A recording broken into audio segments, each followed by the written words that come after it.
My name is Laird Klingler. I'm a librarian with the Cornish Historical Society, and we're here at the home of John and Polly Rand to do an interview. The date is August 17th, 2017, and Billy Scharf will be doing the filming. Well, John and Polly, thank you for inviting us, into your home. You're welcome. May we start with where and when you were born, Polly? I was born at Hanover Hospital, Dartmouth Hitchcock. I guess it was just Hitchcock at the time, in July 1947. And my parents lived in Norwich, Vermont, so I lived in Norwich growing up and went to Hanover High School, as most boys and girls in Norwich went through 8th grade in Norwich and then went across to Hanover High School. And so met John when I went to high school. Let's get the early part first, and then we can go on to when you met. John, where did you? I was born in Hanover, New Hampshire. That's where my parents were. September 4th, 46, and grew up in Hanover, and went through high school and went to Norwich University in Northfield, Vermont, and met this young lady way back in high school. I was going to ask you, you met in high school then? Yes. Yeah. Yeah. And when did you get married then? We got married about 3 weeks after we graduated. From college. From college. So that would be in '69. And So growing up, your focus would have been on in Hanover, really? yes. Yeah. Let's tell us about your careers. Polly, I know you were a teacher. Tell us about your career. I went to the University of Vermont and majored in physical education. And at the time I thought, well, I'm probably never going to teach. I wanted to teach at the college level when I was in college, thinking that would be really fun to teach skiing and skating and all those fun things. And ended up teaching kindergarten through 4th grade as my career in Plainfield Elementary School, and basically I loved every day of it. It was a wonderful job and great fun, and I was very lucky that I had a husband who could pay for things like insurance and things like that. So it was a great job. I loved it. When did you come then to Cornish? We moved to Cornish in 1972 when our first child, Tyler, was about 2 weeks old. So we were new parents for the first time in a house that was very old, and it was, we didn't know where Cornish was because we were from the Upper Valley. So Cornish was way down, a long ways away. But the realtor brought us in what was then a dirt road, brought us in from Plainfield Village and then down Cornish Stage Road. And when we were up at the Clark's Farm, which is now the Clark's Farm, it was Andy Cure's at the time, and we looked down and like we had been on this dirt road in the middle of nowhere, and there's this village. It was like magic to Had you find. ever been here before? No, well, we'd been through, Yeah. but I thought all the houses along 12A were Plainfield. I didn't realize it. I really didn't. I'd heard of Cornish, but I didn't know anything about it. So what was the date that you moved here then? 1972, 72. and probably like the first week in July or so, or maybe the last week in June, 1972. When you came here in 72, tell us a little bit about Cornish Flat. John, what were your initial impressions of Cornish Flat? Well, it was a very small community. I was in the Army at the time and stationed at the Cold Regions Laboratory in Hanover, New Hampshire. So coming down here was a bit further away than I was thinking we would be, but it was just so neat how the neighbors came out, and as new people in town, there's just a host of people in the village here that were very cordial, and that was sort of, okay, this is a place that we're meant to be. And What did you do in Cornish? Well, Tell us about. I want to tell you an Was the experience. store here? Was that Power's Yes. store? No, it wasn't Powers yet. It No. was run by, I can't remember, a Farnsworth store. Oh. And Ruby Magoon had her little post office in the back of the store up there, and it was a delightful place. But an example of the community that we didn't know we were moving into, the house needed repair. One of the things it needed most was a new roof. And so we'd met Bob Kibbe across the road, Kay and Bob Kibbe, who were the best neighbors anyone could possibly have. And before we knew it, we had Jim Lukash coming down the road and other people just coming over with their hammers, and we were all up there, and it was like we were amazed to think that these people that we didn't know at all would come together to put a roof on a house. It was just the most amazing welcome that we could possibly have had, and it was pretty special. Were any of the gas stations still here at that time? People have talked about gas stations here in the Well, flat, the one which is now Dingy Machine, there might have been tanks there still, but they weren't in operation. And the tanks, I don't think we ever got gas at the store, but there were underground tanks there. And we, being downstream from the store, were very concerned, as were most of the people in Cornish Flat, about the fact that those old gas tanks were in the ground and probably not in the best condition.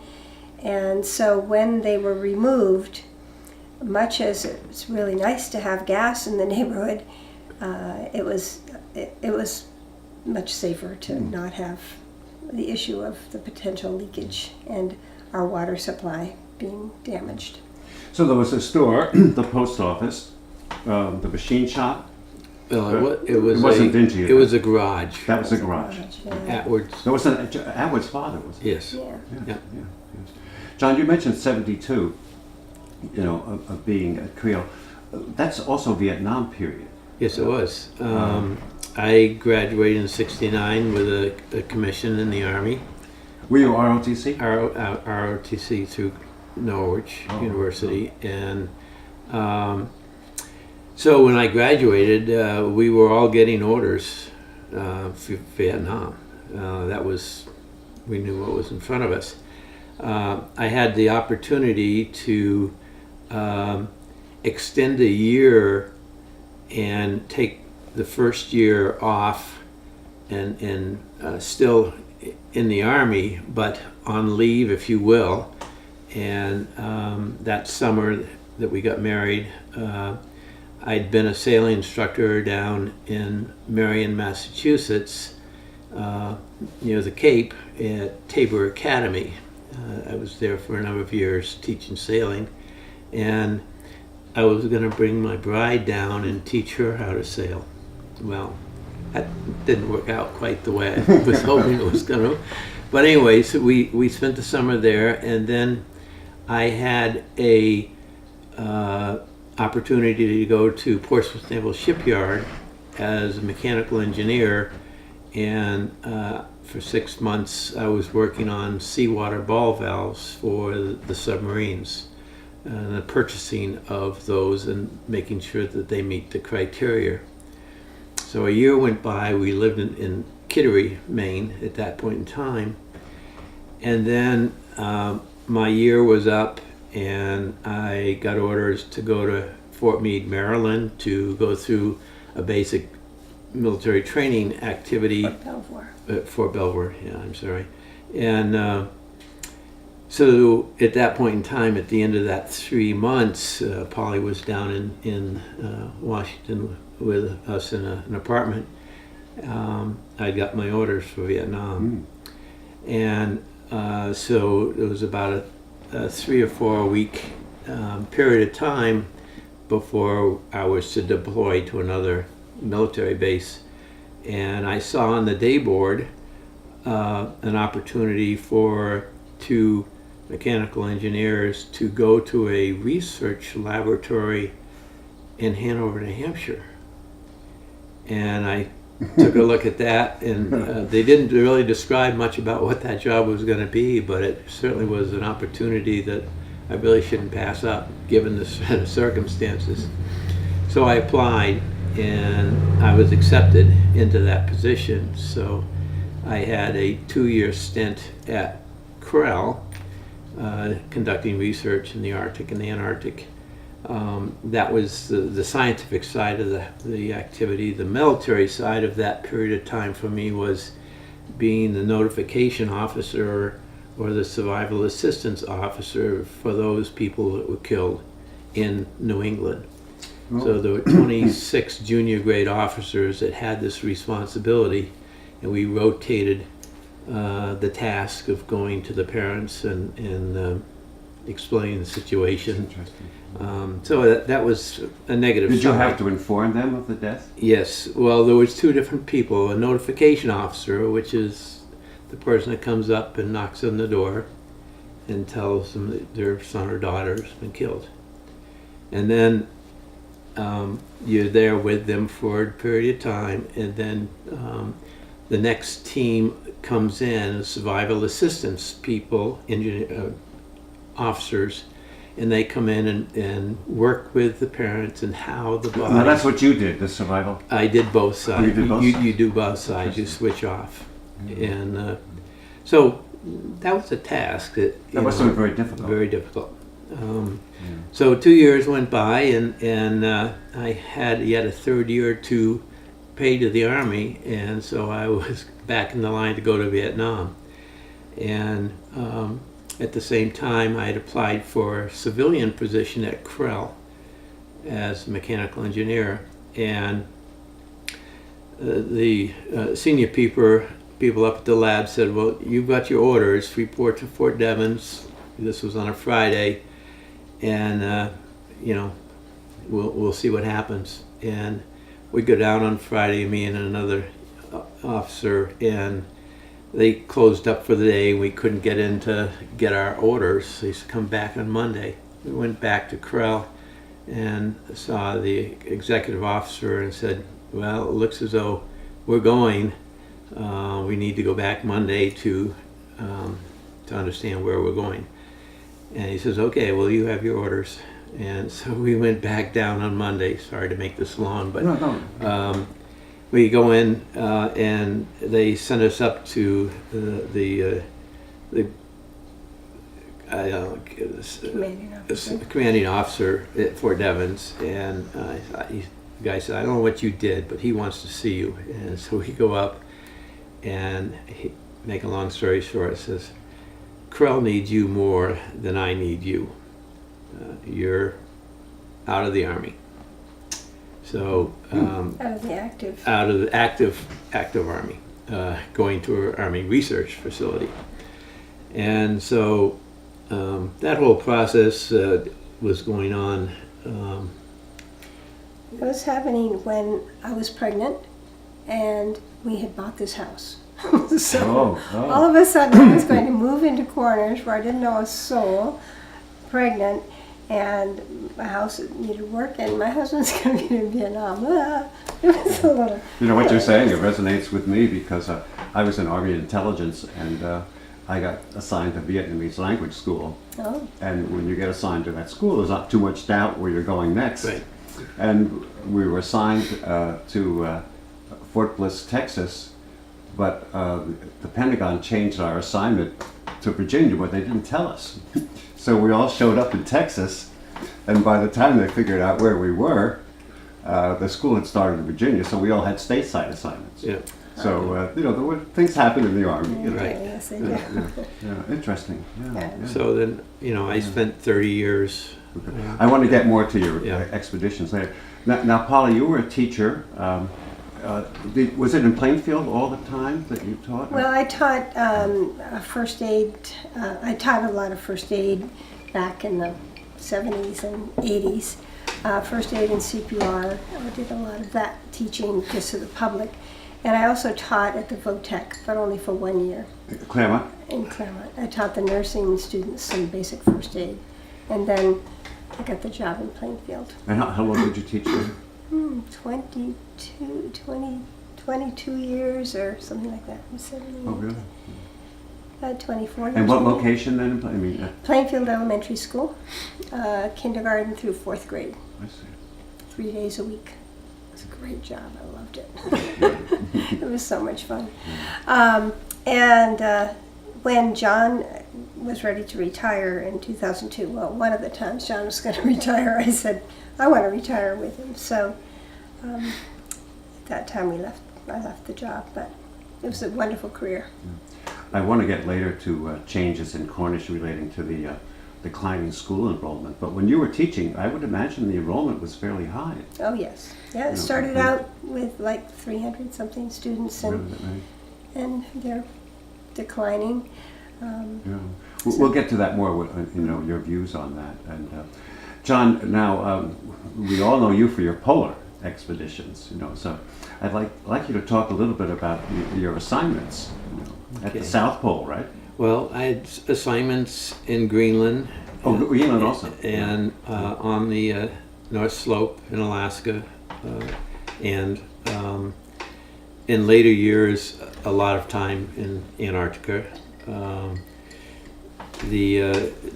My first trip to Antarctica was in 1970, so I'd just gone to Krell, and the guy that was meant to go got his military orders for Vietnam, and so he was going, and my supervisor said, well, you're mechanical, you can handle this, and not knowing a thing about what was going on, and I come home and tell Polly I'm going to Antarctica. I leave in October and I'll be back in February if I make the plane.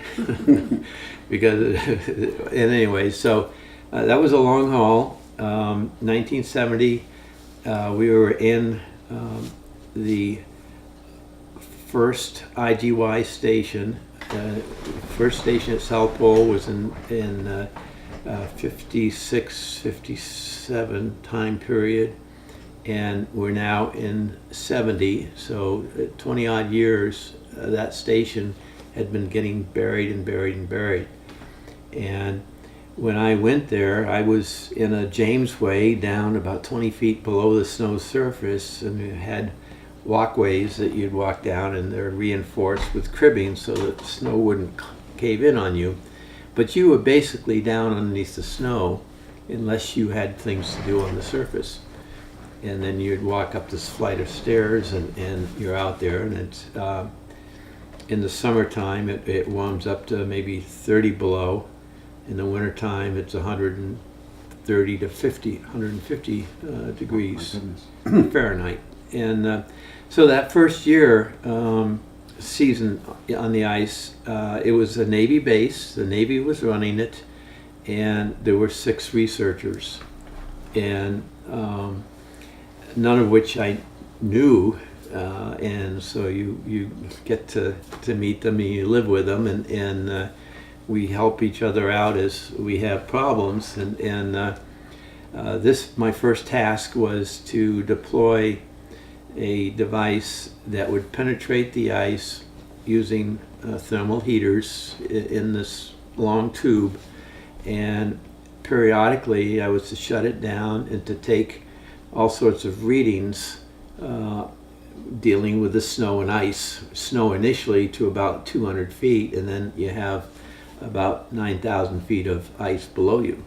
So you're sitting high up at the South Pole, and it's all ice. It's moving slowly 10 meters a year down slope.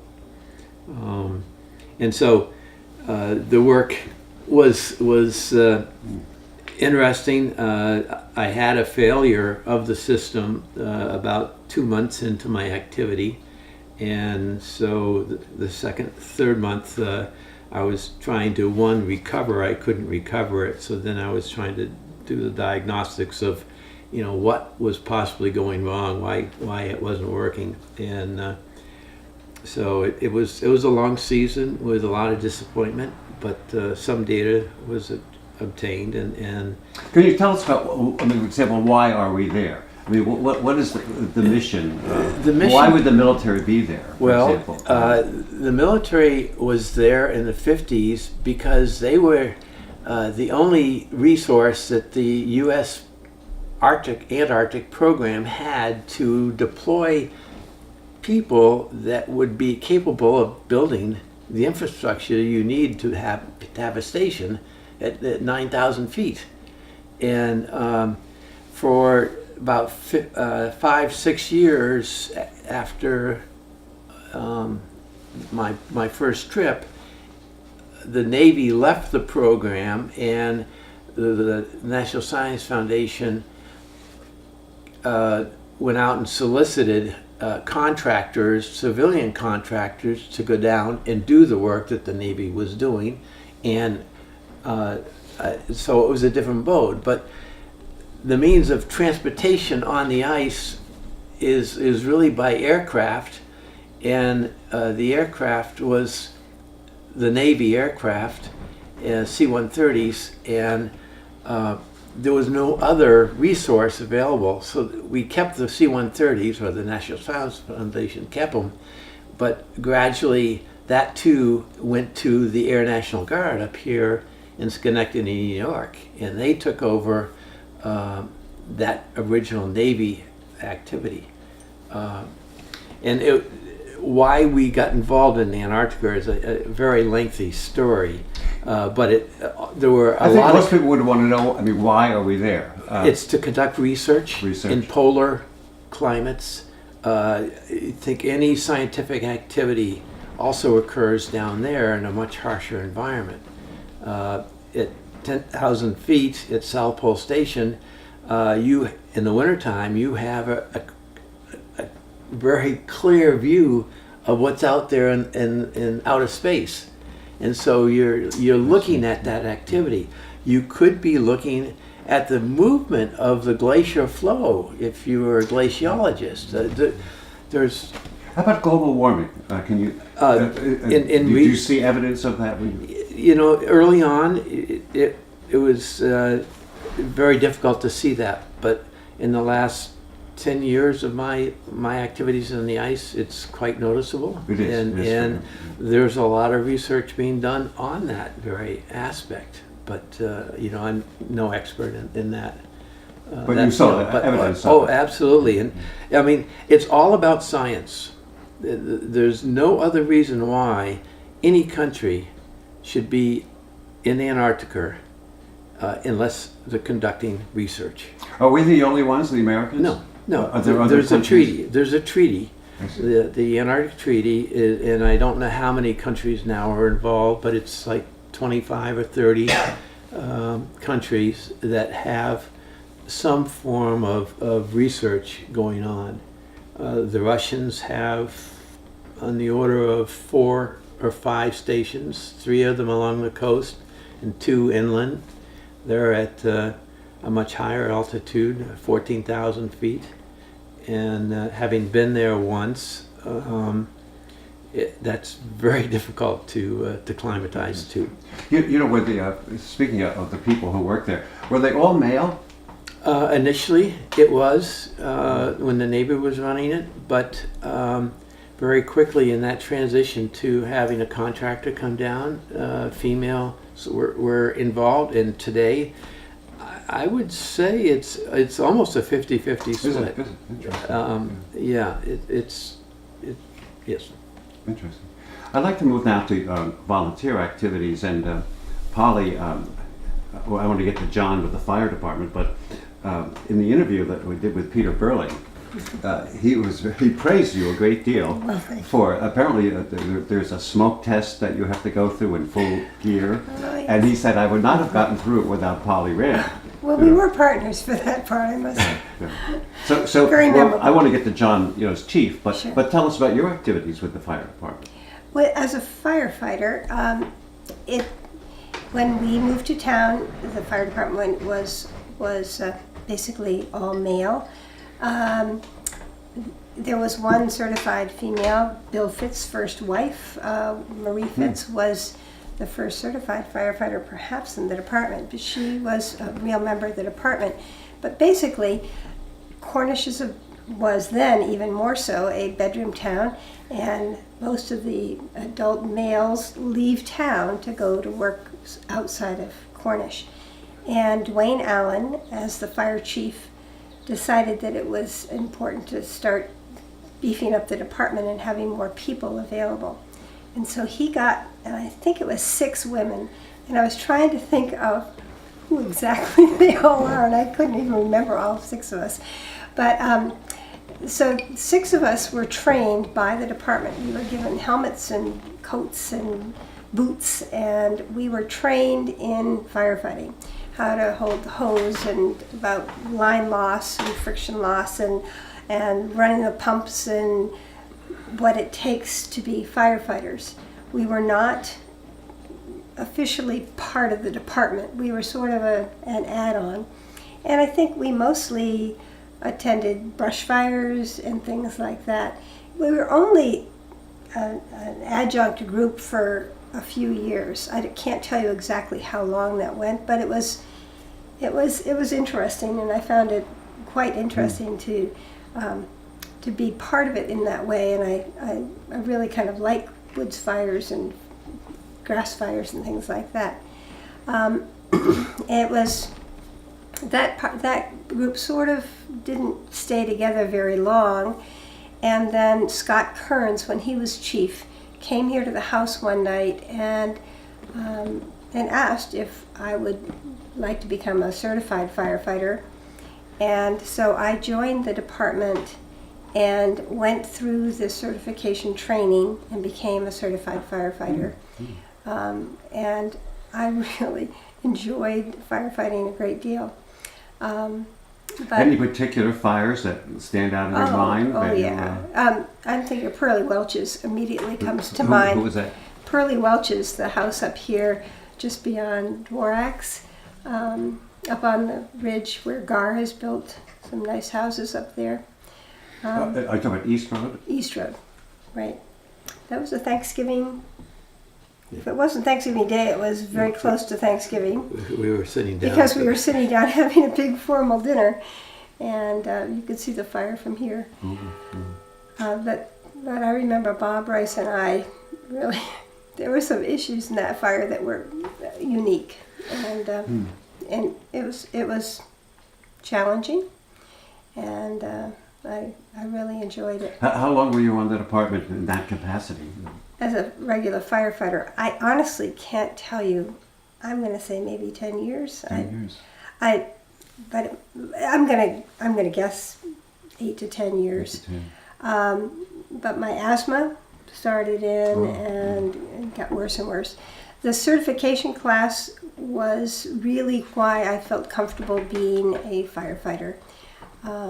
It was very different from just the training we got when the women were trained separately, but to really have the full the classroom work and the physical work and the everything that went with it was very educational and important.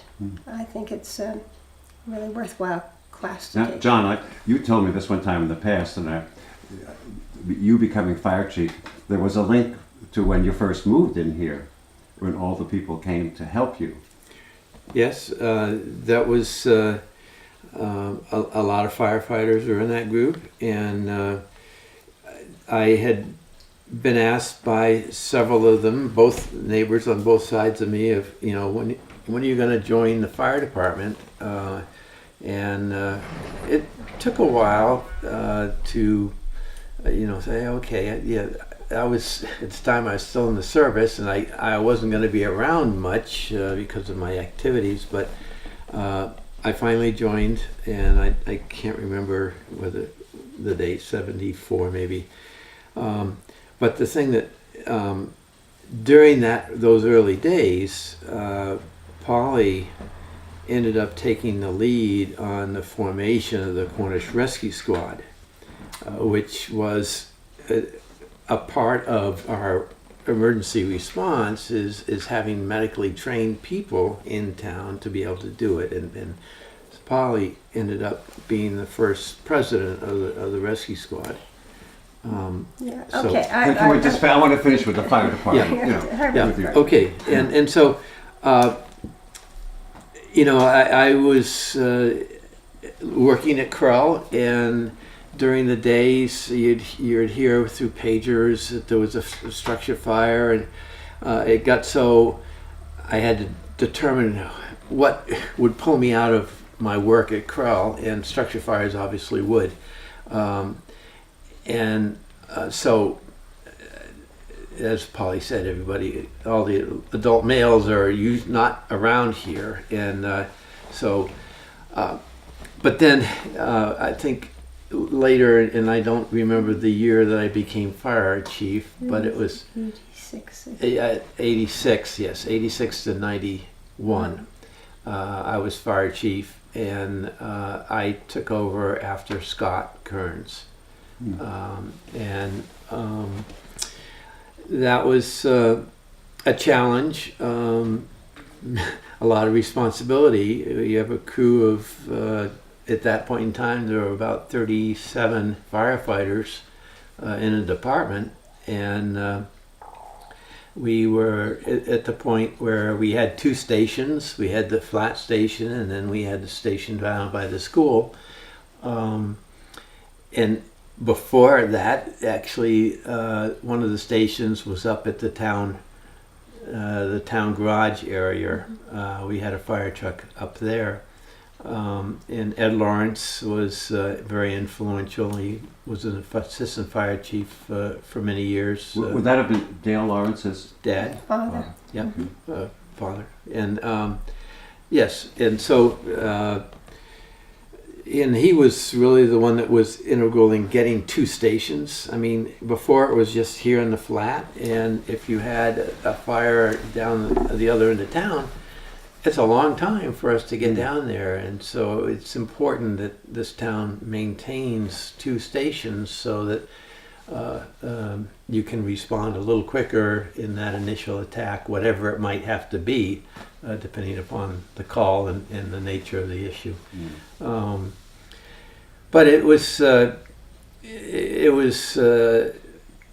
very time. The fire chief has a very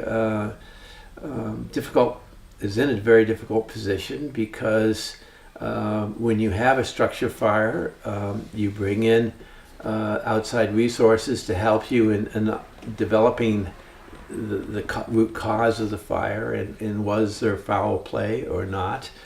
And that's way beyond the typical volunteer fire chief can't absorb all that information, and we need the state to come in and help us in that.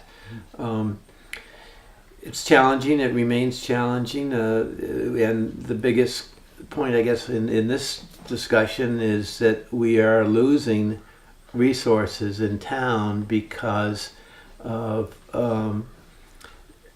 commitments that the firefighters have to their families and maintaining a house and providing food for the table, and yet having people respond, all hours of the day to provide that assistance. And I believe the numbers are down. It has declined. Yes, volunteers. it has, and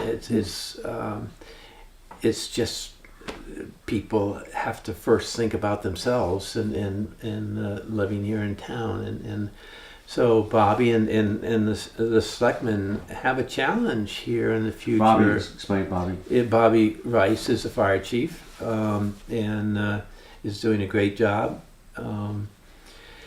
And I think I would like to see the three communities, Merritt, Plainfield, and Cornish, be a little closer in their fire response capabilities and direction. We have good mutual aid; it works, but there is a delay in asking for it because we don't know what we have until we get there.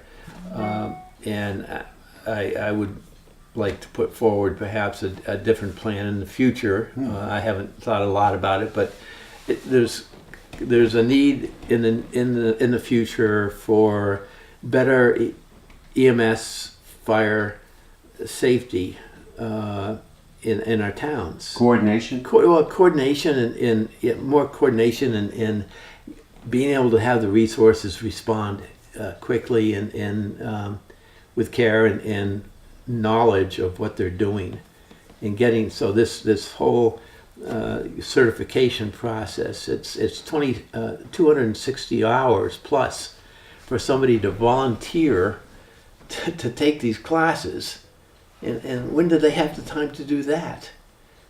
But you need to have certified firefighters going into structure fires, especially. You have firefighters that aren't trained that can do a lot around the trucks and getting hoses out, but people that are going in to do that rescue need to be certified. And if you don't have the certification, then somebody's going to be hurt in the future. Fortunately, I can't recall of a fatality as it relates to fires in this town. But Polly, continue with your volunteer efforts. You talk about the first aid squad. The Cornish Rescue Squad started, well, the Ladies Auxiliary of the Fire Department. It used to be the Ladies Auxiliary, now it's just the Fire Department Auxiliary.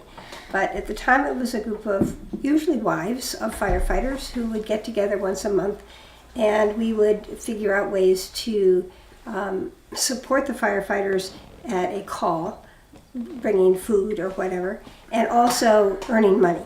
That was the main reason for the Ladies Auxiliary of the Fire Department. And we met at people's houses every month. And one month we were sitting in our kitchen, which is no longer here, but and Ed Lawrence, Dale's father, and Bob Hilliard, also here of Cornish, came and knocked on the door and came in and proposed to the ladies that we start getting together a group of people trained as a first aid squad. And that was really the first time it ever really had sunk in that I have an infant here, and there really isn't, to get help to a place like Cornish Flat, you have to wait a long time from Claremont or Lebanon or Windsor to get help here. So it all sounded like a good idea. And I think there were 18 of us or something, 16 or 18 of us that came from Cornish and took a class at the Claremont Votech with Royal Wallace, who was from Newport. And he was our instructor in an emergency medical technician or EMT class. This was probably in '73, I think, because it was before my second baby and after my first. But anyway, I think it was '73 that we started. And it meant everything from what are we going to call this group? There were fast squads starting in various towns about the same time. And we came up with the name Cornish Rescue Squad, and that's what it's still called. At the time, it was all Cornish-oriented. Plainfield was not part of it. Today, it's both towns equally. But at the time, it was just Cornish. So we had no money and no organization, and we sat around, and I became the first president of the rescue squad. And what that entailed was... You were the first. Yes. Sort of a default, I think. But anyway, it meant setting up an organization. And this is where Peter Berling was very influential. He was a huge help.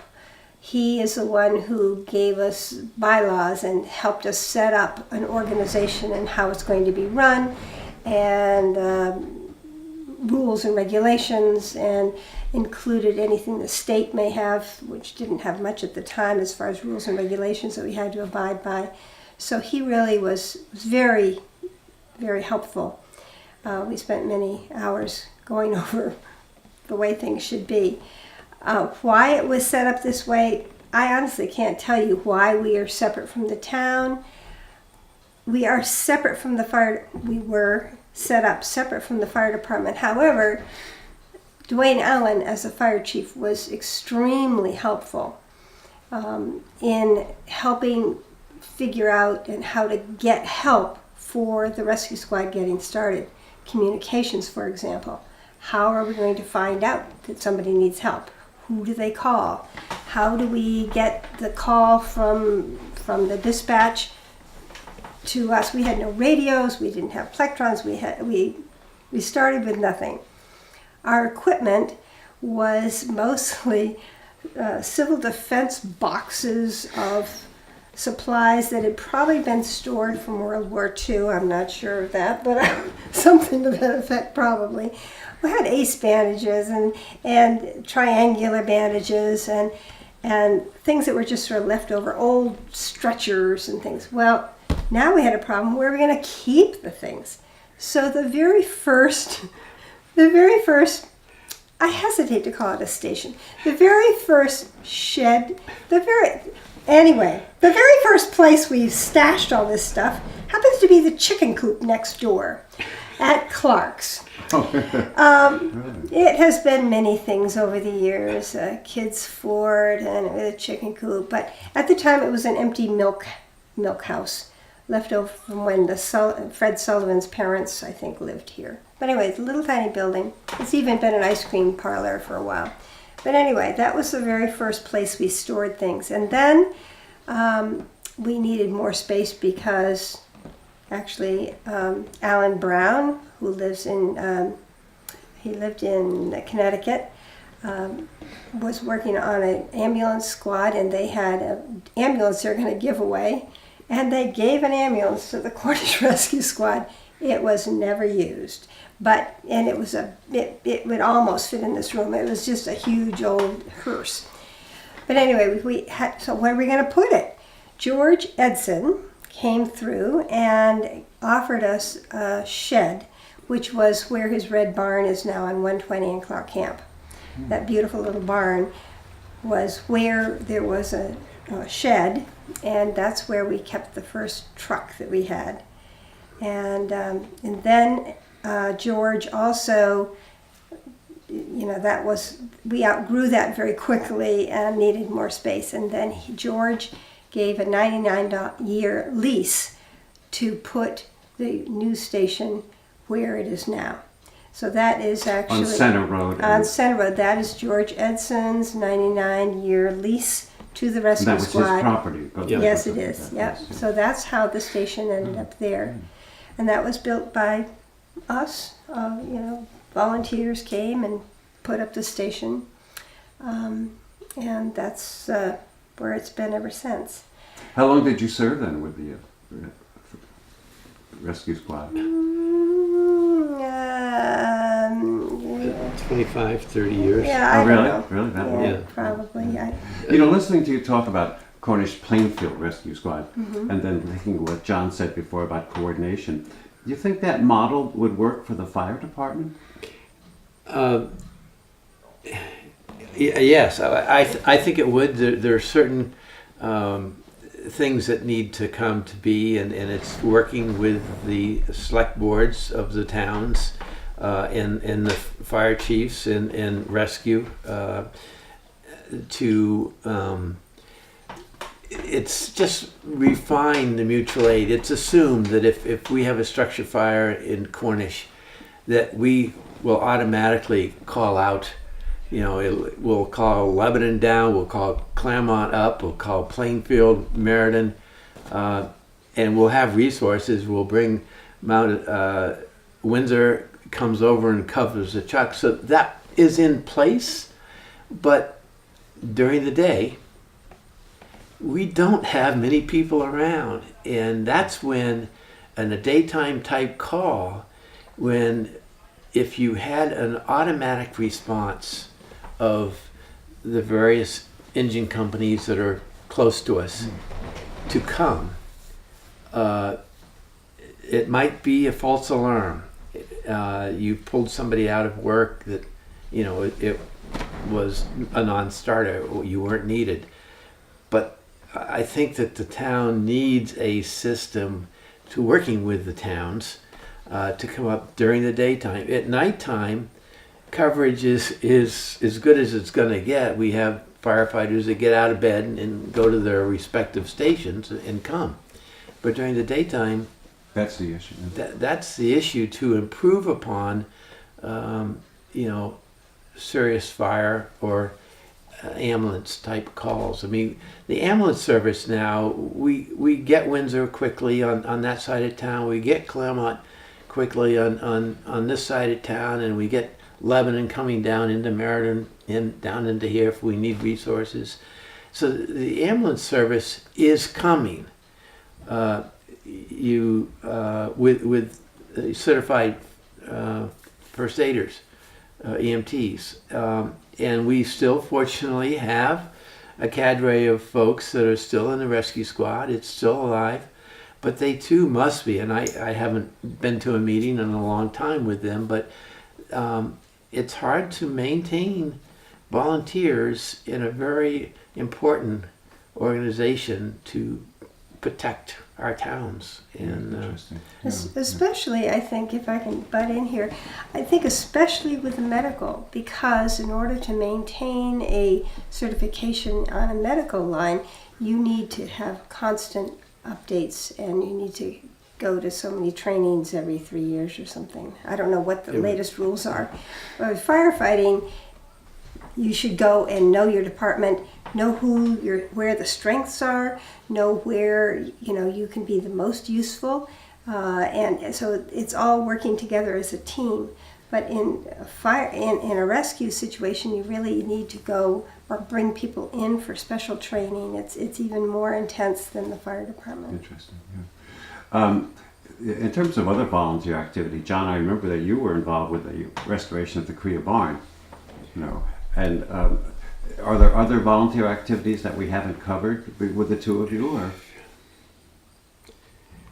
I over the years, it's hard to there's a project that comes up, they need help, and it's fun to do something different for a little bit, and I can't think of other major activities. Primarily, the rescue squad, fire department have been the focus of your volunteer activities. Those were, well, when our children started going to school, Cornish did not have a physical education program. And here I was going to our neighboring town and teaching physical education, and yet my kids weren't getting it.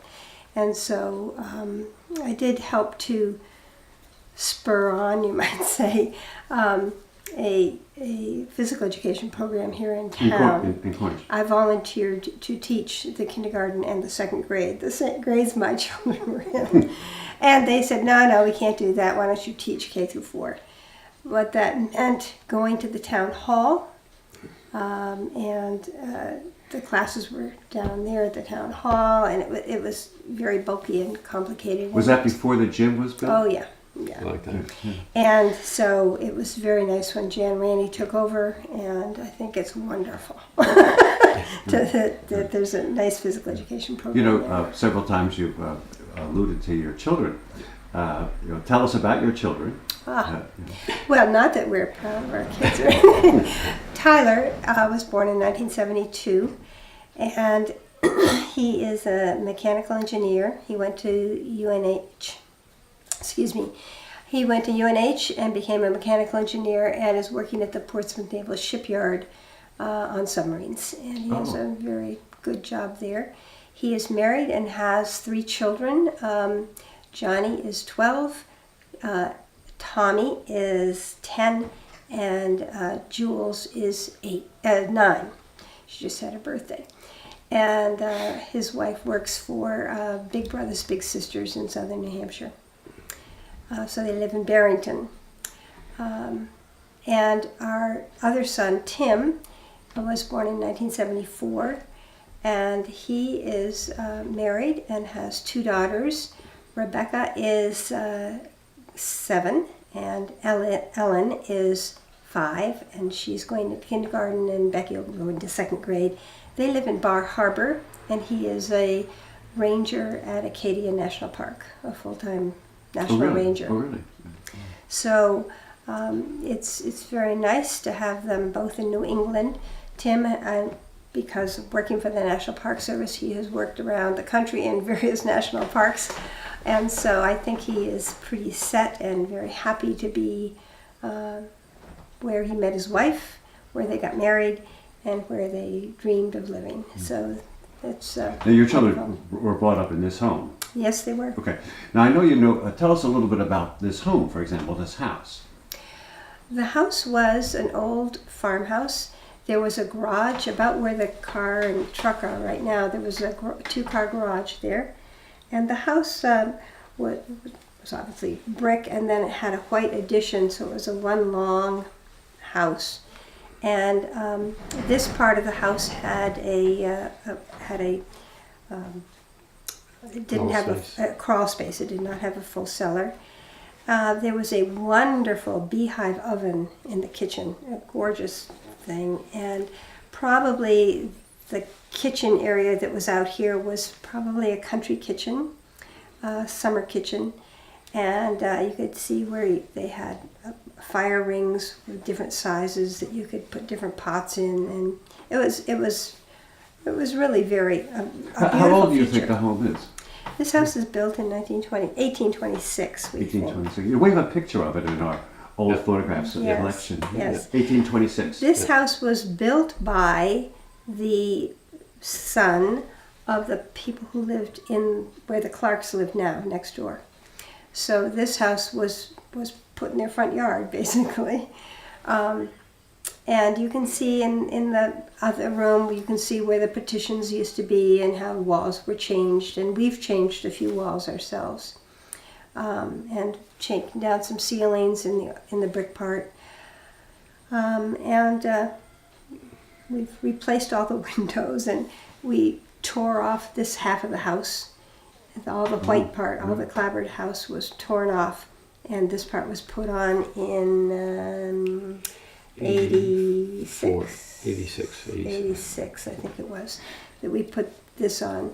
The master bedroom upstairs and the bathroom, and then this area where we basically spend all our time is in this room. Now, some of the names of the people that have been here. Ooh, if I had the book, I could probably find Okay, them. that's fine. But I don't have I should them remember at the- myself because we have it in the. The other important thing is the garage. Oh, well then, we had it. We even put a pole barn behind the garage to store wood and whatever else we had. And then we tore it down. And in 2002, John had been talking to Richard Thompson and said, gee, Richard, I'd really love to apprentice sometime and learn how to build a post and beam structure. And so a few months later, he came and said, hey, John, how would you like a barn? So this barn that we have here was a 3-story, 72 feet long, 48 feet wide structure in Newport. And in 2002, we went to Newport and board by board took the barn apart. Took it down to the ground and burned a lot of it and brought what we have here, which is now 48 by 40 by 48. 40 by 48 structure now. And so that was a project. I can imagine. John's good Sure. at projects. We started in March, and the whole barn was totally gone in June. I had to groom the area and fill in the divots there. That was the only cost from the gentleman we got it from. And then we poured a foundation for this new barn. We had all the barn components out in the back field, and Rich Thompson came and was the principal fabricator of using as many parts of the old barn as possible, but putting up this barn. And we have a little sequence of the construction of the barn, but it took us, we started in June, July, August, and we were finished in November, getting it at least enclosed. One time, the Historical Society, you invited the Historical Yeah. Society to come, and I remember being inside, very impressive. It's No. still it fills up very quickly with all sorts of stuff. Now, you came here in '72, so you probably would have been here after the completion of the interstates. Yes. Yeah. Well, Now, 89 was done. Yeah. that fundamentally altered, much of what we know in the Upper Valley in terms of towns like Claremont, Springfield. What would your town have been living here? Where would you have gone to, for example, to do your shopping or? Boy, I don't know. When we moved in here, you have to understand, we moved in here temporarily. We couldn't imagine staying in this little town to raise our children. So this was a temporary move 45 years ago. And our orientation was north. We did almost everything. Our parents both lived in Hanover and Norwich, so we would go up there for that. Our friends, we still had friends from high school that lived in the Upper Valley. So our mindset was to go north for almost everything. What you see on 12A in West Lebanon really wasn't There. there. Do you remember the open fields? Some. Yeah. People talk about that. Riches used to be there. Riches, wasn't that the first one? That's where Kohl's is now. It was a long time ago. So you remember before that big box store, everything came in? Yeah. Yes. Pretty much, I do. I'd like to move now to, I like to ask people about Cornish past and present, and two issues come up.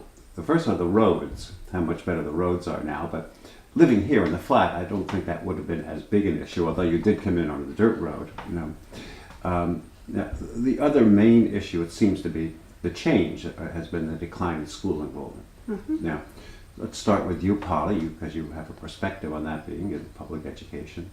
Why do you think Cornish has experienced a serious decline in its enrollment? I honestly don't have a great answer for you, but I know that this is happening. We're building a house in Georgetown, Maine. They're going through the exact same thing and asking the exact same questions. So it's certainly not unique to Cornish. Plainfield is going through a decrease. So I think it's more than Cornish. But I have a sort of a comment. Cornish is a wonderful place. This is a very special town. We learned that in 1986 when we were in a terrible, 1984 I guess it was, we were in a head-on automobile accident. And we were both laid up. And again, remember how I mentioned the people coming and putting the roof on the house? Here we were with two young boys, and the neighbors and friends and people we didn't know just were huge. They were amazing. They drove us to doctor's appointments because we couldn't drive. They loaded the wood box. They brought us meals, and it was just, so you have to understand that this is an amazing, wonderful town. And I just can't stress that enough. So we are at the point where we're building a house in Maine, and the idea of moving there, we would be closer to both our sons. Our house is only a 3-season house and will probably always be just a 3-season house over there. But gee, it would be real nice to be closer to the boys. But leaving Cornish is not easy. So here we are in a large house which could easily house a family. We don't want to leave. So you have other people in town who also don't want to leave this wonderful community. Whose children are grown. Whose children are grown. Yes. And so I'm not saying that's the answer, but it's hard to think about leaving this town. John, any thoughts on the declining school enrollment? No, it must be associated with the cost of living and the prices of homes and prices of building a new home. And for younger folks that would like to be here, it's expensive. And I think that I don't have any solutions. I just think back 45 years ago, and you know, we had a hard time coming up with the price for this house as just graduates from school, and today it's much more, and it's very hard for younger folks to come into this town and buy a house.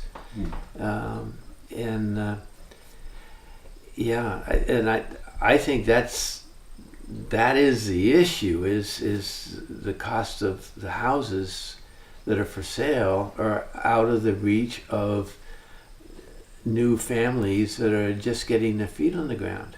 Other people have mentioned during the interview is that that perhaps there is something of a conflict between our land use policies and our desire to increase the school enrollment. Some people have said that perhaps 5-acre zoning, it represents a limitation to people with less income in terms of coming in to the town.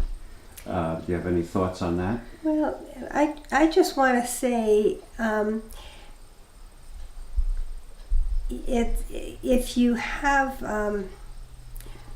I personally, I'm going to sort of go against, but anyway, I personally sort of think there's something good about the zoning. I think it does control a little bit of the multiple. Well, I don't know. I guess I really don't. I guess I really don't have any big, strong feelings that would make any sense. I mean, some people, for example, feel that if there were, we can still have open space, you know, open land, and also have perhaps some clustered housing that would be less expensive to build and more possible. I'm not advocating position. I'm telling you what other people have said during the interviews. I would be willing to listen to all of that, but John? Yeah, it's we haven't been participating in that activity in understanding what's changing here, but you know, we do want young folks here. We want to keep a very progressive school system that is doing very well in you know, raising children and through the school system. Do you have any views? People have brought up also the question of current use. Steve Taylor has mentioned this, which represents a transfer of property tax. Do you have views on current use that you'd like to? I really I am not up enough to really make an intelligent comment on any of this, because I haven't been following it.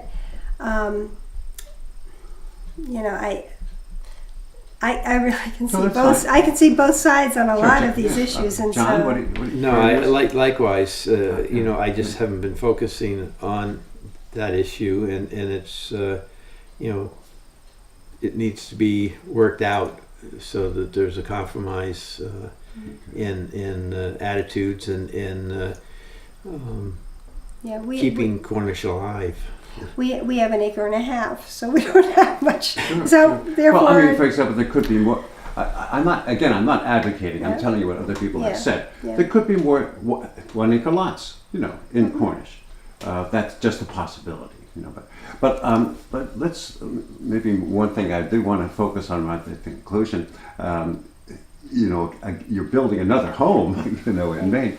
Tell us about the home in Maine. I guess the link would have been your children, right? I mean, that area. well, it started with a boat. we had a boat, and we moored the boat in Georgetown, Maine, at Robin Hood Marina, and we loved to just go for weekends in the summer, and we'd stay on the boat, and We call it gunk holing, which means you just go into little coves and you What was drop that anchor. term? Gunk holing. Gunk holing. G-U-N-K holing, yeah. So you just go into little coves and you drop anchor and you watch the seals and the eagles and you just enjoy the beauty of the Maine coast. And that's really what started it, I'm afraid. And we started looking for land, and we found a parcel, a 5-acre parcel on an island you can drive to. The island is owned by the Nature Conservancy, and we're an in-holding on this island. What? An in-holding. That means there's a road that goes into this island, and you drive in about 1.5 miles, and then there's 5 acres.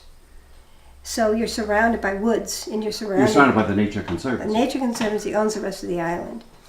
And so we found this parcel, found it online, and we paid above fair market value. The Nature Conservancy has a policy they would love to own that parcel, love to have owned it. But their policy is they will not pay above fair market value. So therefore we were able to get this parcel. And it sort of started out, we tented on the property and cleared enough so you could see the water. It's on a tidal bay. And because of that, the swimming, kayaking, there's little islands you can go out and paddle around, and it's a little sailboat. You have water half the time because it's tidal, and it's brackish water, but it's really very. Can you always get in? No. You can get in 90% of the time, but a couple times a month for an hour or so, the water will come over a causeway, and you shouldn't drive through that. But otherwise, we can get in most of the time. And you're in the process of building there, right? I mean, Yeah, it's pretty much built. Oh, is it? Yeah. It's more interior finish now. And yes, we had to harden the road, bring in felspar, so that our concrete trucks could come in. We poured a foundation, we excavated out and poured concrete foundation, and then Hancock Lumber had many a truckload of material coming in over this road that most people in the mine probably wouldn't want to come over it. But over time, I've been able to work on the road. I have to maintain it because the Nature Conservancy doesn't want traffic on it, but we have the right of way, so that's if we want people to be able to come in, we have to do all the grooming and work to make it. Oh, it's also gated. A gated community of one. Do you actually have a gate? Yes. The Nature Conservancy has the gate. Oh, is that right? Really? And so there's 3 locks. There's another little cabin that's on the back river, the other side of the island, and that too is not Nature Conservancy. I imagine your sons and your grandchildren must love to come there, right? They do. No television. Oh, is that right? We're totally off the grid. Solar panels with a generator backup. We have solar panels here, which we also really appreciate, having our electric bill very low. So You get telephone, because I called you on your phone. You get telephone. yes. So that's cell phones. The cell phones, yes. Yeah. Yeah. So it's really been fun. That's very ambitious of you. I mean, to have done that. You know. What did you mean by when you said 3 months? I mean that you wouldn't possibly live there. You couldn't live there. Wintertime. Because in order to get to this island, you're going across a causeway, going across marshland, and there's a stream, and that floods every a couple times a month. And if it's freezing, you can have icebergs form. They get stuck up on the road, and these are big icebergs, and you can't push them aside. They freeze in, and it's like being back in the South Pole. Huh? it blocks it. Somewhat.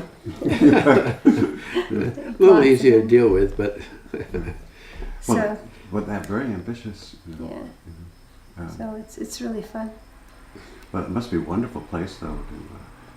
With three, I know you expressed before how much you like being in Cornish. If you were to live there, you would have to live there somewhere else for another month, then. Yes, we'd have to live there for 3 or 4 months a year. You know, some winters we've driven in the day after Christmas. We could drive right in a car. Other times you can't get in. You know, so it just totally depends. Do you have on a weather. plow? I mean, for the snow? What do No, you do? see, the tractor I use to maintain the road, I bring back here to plow in the wintertime here. I see. So I have no means to. It would be It's 1.5 miles going through the Going in. woods. Yeah, That's fascinating. Yeah. it's a nice walk.